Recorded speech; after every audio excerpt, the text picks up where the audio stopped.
আসসালামু আলাইকুম রহমতুল্লাহ ওবরাকাত। সম্মানিত প্রিয় দিনদরদি ভাই ও বোনেরা, আজ আমি আপনাদের সম্মুখে উপস্থাপন করতে চলেছি একটি নতুন গুরুত্বপূর্ণ টপিক নিয়ে।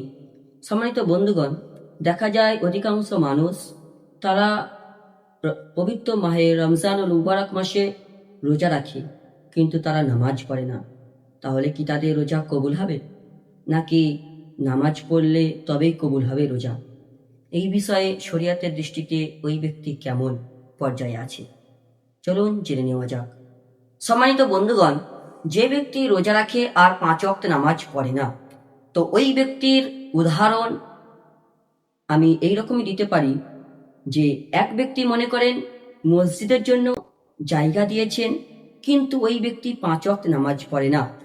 ঠিক অনুরূপভাবে ওই ব্যক্তি যেমন মসজিদের জায়গা দেওয়াকে সওয়াবের কাজ মনে করলো, কিন্তু ওর থেকে বেশি ফজিলাতপূর্ণ সওয়াবের কাজ 5 ওয়াক্ত নামাজ পড়া।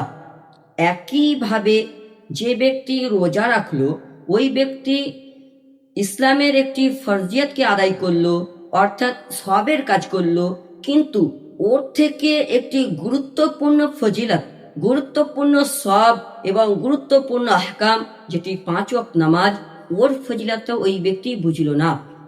যেমন যে ব্যক্তি 5 ওয়াক্ত নামাজ পড়লো এবং রোজাও রাখলো, সেই ব্যক্তি যেমন যে ব্যক্তি রোজা রাখলো কিন্তু নামাজ পড়লো না, আর দ্বিতীয় ব্যক্তি রোজাও রাখলো নামাজও পড়লো, তো এই প্রথম ব্যক্তি দ্বিতীয় ব্যক্তির থেকে অধম।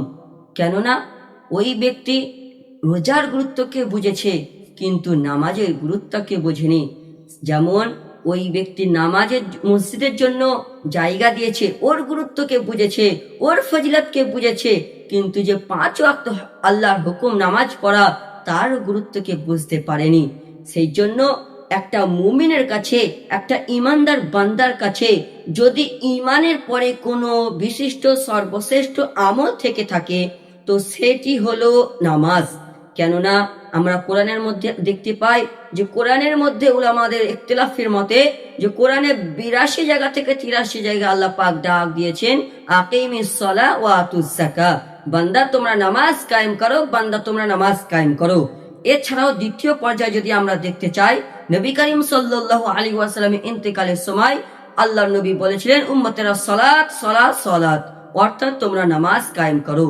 তো এর থেকে বোঝা যায় যে নামাজ একটি শরিয়াতের মধ্যে গুরুত্বপূর্ণ ইবাদত।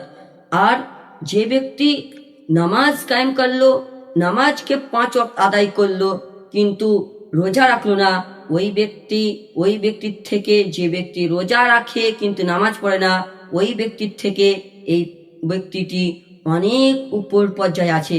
কেননা এই শরিয়াতের 5টি আহকামকে পূরণ করেছেন, 5টি শরিয়াতের সব থেকে বেস্ট আহকামকে, আল্লাহর হুকুমকে আদায় করেছেন।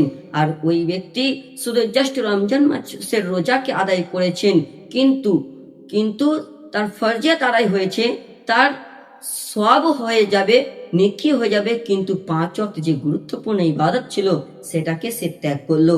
যেমন যে ব্যক্তি লুঙ্গিকে খুলে দেয়, মাথায় পাগড়ি বাঁধাকে সুন্নত মনে করে, ঠিক অনুরূপ ভাবে ওই ব্যক্তি রোজা রাখে কিন্তু নামাজটা পড়ে না, কিন্তু নামাজ পড়াটা সব থেকে বেশি পড়া ইবাদত।